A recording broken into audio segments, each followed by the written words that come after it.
My name is Ed. And right now, this is my life. We all wake up and make decisions every day. Some of those choices just get you through another long week. While others, well, they can change the course of your life.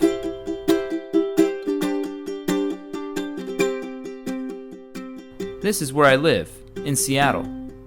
It's a great town. I'm sure you already know what we're all about. This is my apartment. That one, behind the tree. Yeah. And here's where I work. It's a copy store. I make copies. I do other things besides making copies. I like to write, play music, a little photography every now and then. I've got a lot to keep me busy, but in the larger view of life, I guess I'm a little undecided. You could say that I'm still trying to figure out what I want to do when I grow up. Except, I am grown up.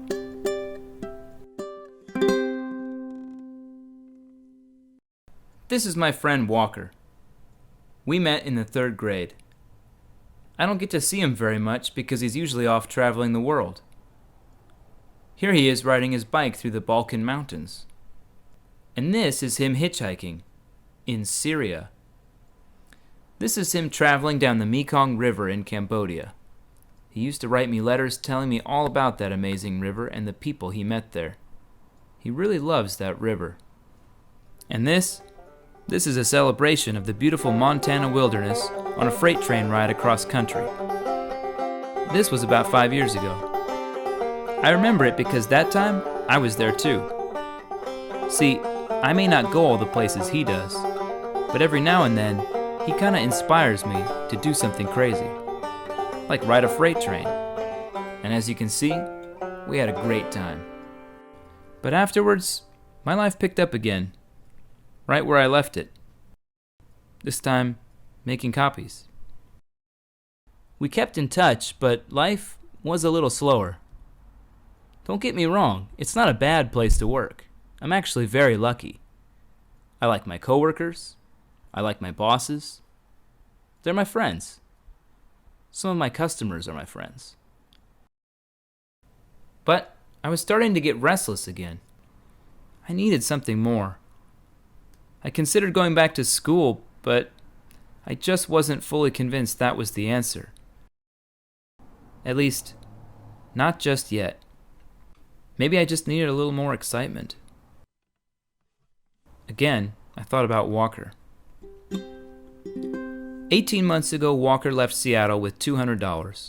He rode trains across America, sold Christmas trees on the street in New York, submitted to medical research in Baltimore, joined a carnival in Florida, hopped a container ship across the Atlantic Ocean, hitchhiked across Spain, roadied for a punk band around Europe, hitchhiked to the Arctic Circle and back down, caught a freight train to Italy, pulled a homemade trailer made from a shopping cart through the mountains to Istanbul, hitchhiked to the Syrian border, escaped a police kidnapping to the Soviet Caucasus, where he bet all his money on a single spin of roulette, and lost, then fled back to Turkey to teach English, fell in love, got deported, and spent the winter wandering with shepherds in the Republic of Georgia. He then hitchhiked across Azerbaijan, took boat passage across the Caspian Sea, a train over Kazakhstan, got robbed by police in Kyrgyzstan, and at this very moment was somewhere in Central Asia trying to flip a car on the black market to pay for his Chinese visa. I needed to get in touch.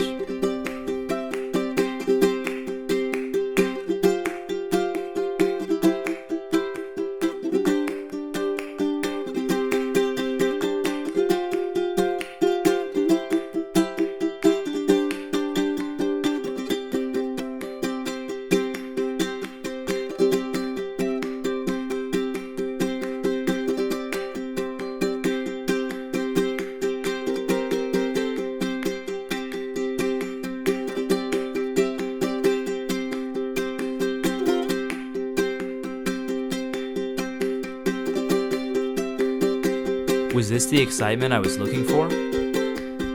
Was running off to the other side of the world actually going to solve anything? I didn't know the first thing about the Mekong River. Then again, I took a chance once before. One thing was for sure. This time, I was going to need some money.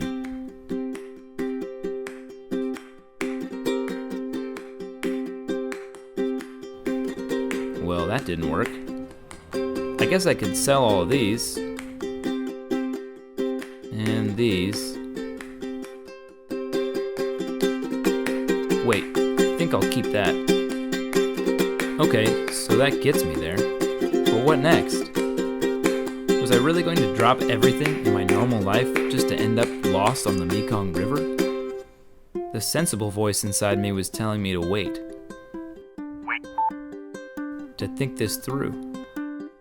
But another voice was urging me to go. Should I wait? Or just go? Wait? Or go?